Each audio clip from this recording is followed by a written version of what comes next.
হঠাৎ করে কিছুদিন যাবৎ আমার তলপেটে অনেক ব্যথা হয়, তবে ব্যথাটাকে আসলে অতটা গুরুত্ব দেই নাই। তবে দেখতেছিলাম যে দিনে দিনে ব্যথাটা শুধু বাড়তেছে।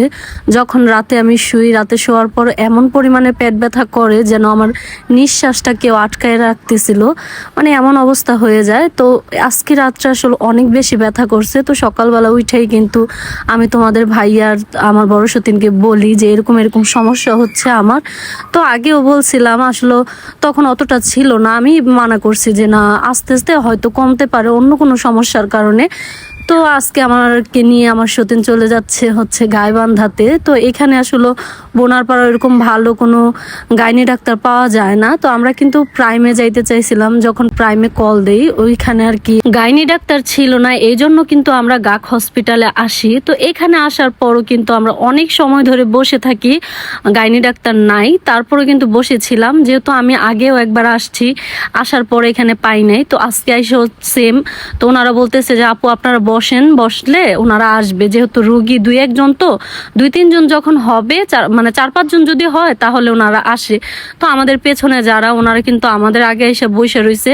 আর এখানে কিন্তু একজন আপু আছে যিনি আমাদের ভিডিও দেখে। তো আপু কিন্তু আমাদেরকে অনেক হেল্প করছে, অনেক অনেক ধন্যবাদ আপু যদি আমাদের ভিডিওটা দেখে থাকো।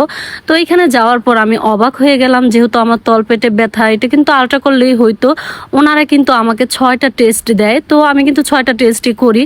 তো করার পর কিন্তু আসলে ওরকম কোনো কিছু ধরা পড়ে নাই। আর বাচ্চার বিষয়টা বলি, এটা হচ্ছে মানে বাচ্চাটা নাকি উপর দিকে উঠা রয়েছে, এই জন্য আমার এরকম তলপেটে ব্যথা করতেছিল। আর এখানে রক্ত টেস্ট দিছে। তো আমি আমার সতীনকে বলতেছি যে আজকে রক্ত মানে নিচে আমি অনেক ব্যথা পাইছি। তো ও বলতেছে যে এরকম হয় মাঝে মাঝে। আর যেই টেস্টগুলো ওনারা আমাকে দিছে, এই টেস্টগুলো কিন্তু আমি আগেও করছি, এগুলোর রিপোর্টও আলহামদুলিল্লাহ ভালো আসছে, শুধু রক্ত একটু কম। সেম কিন্তু এইখানেও আজকে আমাদেরকে এই কথাটাই বলছে যে আপু তোমার রক্ত কম। তো আমি ভাবছিলাম যে টেস্টের যে রিপোর্টগুলো এগুলো নিয়ে যাব, কিন্তু আমি আসলে অতটা ভাবি নাই যে ওনারা সেম টেস্টগুলো আমাকে আবারও দিবে। তো যাই হোক, ওনাদেরকে দেখাই, দেখানোর পর কিন্তু টেস্ট করে আমরা এখানে আরও অনেক সময় ধরে বসে থাকি, যেহেতু ডাক্তার আসতেছে না, রিপোর্টগুলো আমার দেখাইতে হবে। তো বসে থাকার পর কিন্তু ওনারা আসে। আর এই জিনিসটা আমার পছন্দ হয় নাই যে একবার আসতেছে ডাক্তার আবার চলে যাইতেছে। এখানে আসার পর দেখি অনেক বৃষ্টি, আমরা কিন্তু ভালো একটা ওয়েদার দেখে আসছি, তো আসার পর দেখি সেম মানে অনেক বৃষ্টি হইতেছে।